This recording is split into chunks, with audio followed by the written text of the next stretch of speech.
guys, andito naman kami ngayon sa Laguna. SM City, San Pablo, Laguna. At dito po ginanap yung RST Robo Sports Tournament. Dito po siya ginanap. Kaya medyo malayo-layo. Ang layo po ng biyahe namin, almost galing sa amin, nasa 3 hours po, walang traffic yun. 3 hours yung biyahe namin. Sila Kathleen is nasa loob na. Pasok po tayo sa loob. Tingnan po natin yung kaganapan sa loob. SM San Pablo, Laguna.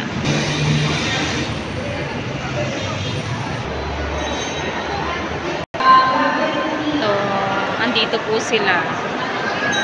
Diyan po ginanap yung kanilang tournament. Bising-busy yung mga players, guys. Kalaparson lang to. Kalaparson. DOST. Free ng DOST to, guys.